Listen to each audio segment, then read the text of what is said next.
Good morning students. आज हम नई वीडियो लेकर आ रहे हैं। मृदाएं क्या है? मृदा एक मिट्टी है। मृदा जो है भूपृष्ठ भूमि के ऊपरी परत की जो 5 से 50 किलोमीटर तक होती है। सबसे ऊपरी परत मानी गई है। 3 प्रकार की है। भूपृष्ठ में भूपर पट्टी, उसके बाद प्रावार यानी मेटल, उसके बाद करोड़ नीचे तक। तो जो पौधों को उगने व बढ़ने के लिए जीवांश खनिजांश नमी प्रदान करते उसे मृदा या मिट्टी कहलाती है। मृदा परिच्छेदिका क्या है? मृदा संस्तरों में कितने भागों को बटी हुई है दिखाने वाला चित्र मृदा परिच्छेदिका कहलाता है। मृदा अवक्रमण क्या है? मृदा अवक्रमण का अभिप्राय मृदा की उर्वरता से है।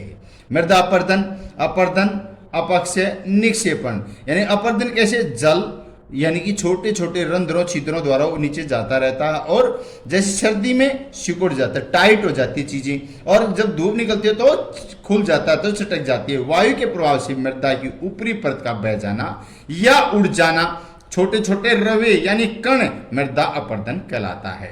ह्यूमस यानी पतन किसी मृदा में पाए जाने वाले जीव जंतु, वनस्पति, सड़ा गला अंश जो मिट्टी उर्वरता को बढ़ाता। अब आपने देखा हो इन दिनों में जैसे बरसात के दिनों में भूमि के अंदर से छोटे छोटे केंचुए बाहर निकलते हैं, तो वे क्या है? बहुत ही ज्यादा उपजाऊ बनाते हैं। जिस मिट्टी में केंचुआ होता है वो बहुत ही लाभदायक मिट्टी होती है, उर्वरा शक्ति होती है।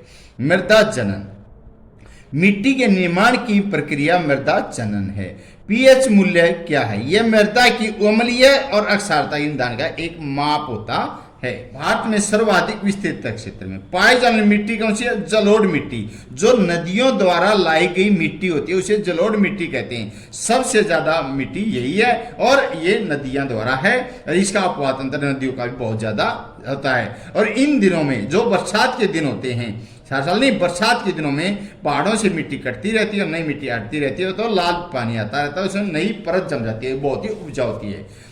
निम्नलिखित में किस मिट्टी का अन्य नाम रेगड़ है? रेगड़ मिट्टी का दूसरा नाम काली मिट्टी है। गंगा के मैदान का उपजाऊपन किस कारण से बना हुआ है? प्रतिवर्ष बाढ़ द्वारा नई मिट्टी का जमा हो जाता है। जो अब बताना लाल पानी आ जाता तो नई परत आती रहती है, तो उपजाऊपन नया आता रहता है। भारत में जलोढ़ मिट्टी का विस्तार कितना है? 44% भारत में जलोढ़ मिट्टी का विस्तार पाया गया है। काली मिट्टी की रचना कैसे हुई?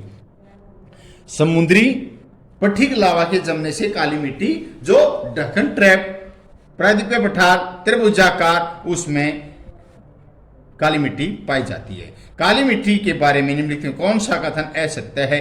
एक असत्य है। असत्य है काली मिट्टी प्रभावित मिट्टियों का आदर्श उदाहरण है, ये गलत है। राइट जो है इसमें नमी को धारण करने की पर्याप्त क्षमता होती है। सूखने पर दरारें पड़ जाती हैं। गन्ना, तमाकू, गेहूं, तिलहन, कपास के लिए श्रेष्ठ बीज हुई है काली मिट्टी। निम्नलिखित कौन सा युगम सही नहीं है? लेटराइट पंजाब में जलोढ़ मिट्टी है, लेटराइट तो है ही नहीं, तो राइट जो है काली मिट्टी महाराष्ट्र के अंदर होती है। काम मिट्टी उत्तर प्रदेश में, लाल और पीली मिट्टी तमिलनाडु में पाई जाती है। दक्कन के पठार किस मिट्टी का विस्तार सबसे अधिक है? काली मिट्टी का। काली मिट्टी किस फसल के सर्वोत्तम? सबसे ज्यादा काली मिट्टी में कपास ज्यादा होती है। मृदा के निर्माण की प्रक्रिया कहलाती है मृदा जनन कहलाती है। राजस्थान में मृदा अपर्दन का सबसे बड़ा कारण है पवन, आंधी तूफान आना, और वहां पर पवन मौस्थलीय मिट्टी है और बहुत ज्यादा कटती रहती है, उड़ती रहती है। चरागांव और झाड़ीनुमा वनों के लिए कौन सी मिट्टी अनुकूल मानी जाती है? कि लेटराइट मिट्टी मानी जाती है। मिट्टी का विकास कितने अवस्थाओं में? 3 अवस्थाओं में पाया जाता है। लाल मिट्टी के संबंध में कौन सा कथन असत्य है? असत्य एक है, यह तलछटी चट्टानों टूटने से बनी है, ये असत्य है। राइट जो है लाल मिट्टी के लोहे के यौगिक कणों में उपस्थित के कारण इसका रंग लाल होता है। यह मिट्टी सूक्ष्म कृषि के लिए अधिक उपयुक्त है। यह मिट्टी अधिकांशतः तमिलनाडु, आंध्र प्रदेश में पाई जाती है। पीट मिट्टी सबसे निम्न कोटि का, जैसे पीट कोयला होता है, इस संबंधित कारक स्तर है। यह मिट्टी राजस्थान में, गुजरात, हरियाणा में। यह मिट्टी इनमें पाई जाती है, गलत है, क्योंकि राजस्थान में मृस्थलीय मिट्टी है, गुजरात में भी काली मिट्टी ही है और हरियाणा में जलोढ़ मिट्टी पाई जाती है। तो राइट में जो है इसका निर्माण आर्द्र देशों में होता है। लोहांश और जीवांश की मात्रा अधिक पाई जाती है। वर्षा ऋतु में अधिकांश पीट मिट्टी जल में डूब जाती है। लेटराइट मिट्टी के संबंध में कौन सा असत्य है? इसका निर्माण कम वर्षा ठंडे इलाकों में होता है, ये लेटराइट गलत है। राइट है जो इसका निर्माण निक्षालन केशिका क्रिया द्वारा होता है। यह मिट्टी अम्लीय प्रकार के होने के कारण कम उपजाऊ है। यह मिट्टी कंकरीली और छिद्र युक्त होती है। लेटराइट मिट्टी का सबसे ज्यादा उपयोग किस कार्य में किया जाता है? भवन निर्माण में इस मिट्टी का प्रयोग किया जाता है। वेट भूमि कहा जाता है? किसको वेट भूमि? जलोढ़ मिट्टी बिछी परत नई मिट्टी आती रहती है, चारों तरफ फैलती रहती है, उसे वेट भूमि कहा जाता है।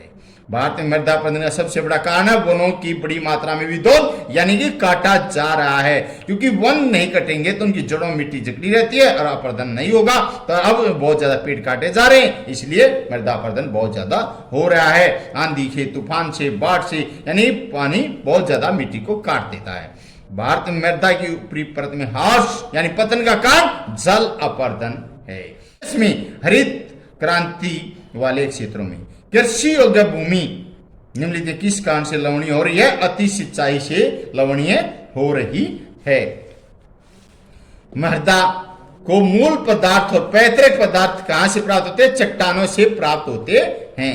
मृदा को जीवांश या ह्यूमस कहां से मिलता है? वनस्पति और जीव जंतुओं से प्राप्त होता है। भारत में किस मिट्टी का विस्तार सबसे अधिक क्षेत्र हो रहा है? भारत में उत्तरी मैदान में किस मिट्टी का सबसे अधिक विस्तार है? जलोढ़ मिट्टी का, जो नदियों द्वारा लाई गई मिट्टी होती है। दक्कन के पठार पर किस मिट्टी का सबसे ज्यादा विस्तार है? काली मिट्टी का। काली मिट्टी किस फसल के लिए? गन्ने और कपास के लिए सर्वोत्तम मानी गई है। लाल मिट्टी में लाल रंग का लोहांश की मात्रा अधिक होती है। राजस्थान में मृदा अपरदन का सबसे बड़ा कारक क्या है? पवन है। खड़ी ढाल वाले क्षेत्रों में मृदा अपरदन को रोकने के लिए कौन सी विधि अपनाई जा रही है? समोच्चय रेखा, यानी कि दूसरी विपरीत दिशा में जोतना, खेत के ढलान के विपरीत दिशा में जोतो तो भूमि कटेगी नहीं।